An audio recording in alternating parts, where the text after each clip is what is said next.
श्री स्वामी समर्थ. ज्याचं त्याचं आयुष्य ज्याला त्यालाच कळतं, कारण प्रत्येक जीव आपल्या प्रारब्धानुसार जीवनाचा प्रवास करत असतो. बाहेरून पाहताना एखाद्याचं आयुष्य सुखी वाटतं, तर एखाद्याचं दुःखाने भरलेलं दिसतं.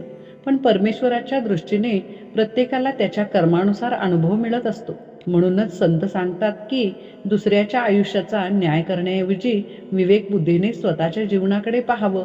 कारण आपल्याला दिसतं ते फक्त बाह्य रूप, पण त्या व्यक्तीच्या मनात चाललेला संघर्ष, त्याची साधना, त्याची वेदना किंवा त्याची श्रद्धा हे सगळं फक्त त्यालाच माहीत असतं. अध्यात्म आपल्याला शिकवतं की प्रत्येक जीव हा परमेश्वराच्या मार्गावर चालणारा एक प्रवासी आहे. कुणाची वाट खडतर असते, कुणाची थोडी सोपी, पण प्रत्येकाच्या पाठीशी दैवी योजना असते. त्यामुळे दुसऱ्याच्या जीवनावर मत देण्यापेक्षा आपल्या मनाला शांत करून विवेकाने जगणं अधिक महत्त्वाचं आहे.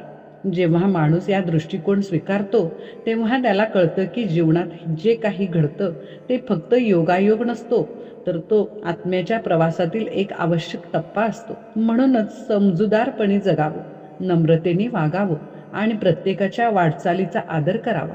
कारण ज्याचं त्याचं आयुष्य असतं आणि त्या आयुष्याचा खरा अर्थ परमेश्वर आणि त्या जीवाला अधिक चांगला कळत असतो. अवधूत चिंतन. श्री गुरुदेव दत्त. श्री स्वामी समर्थ.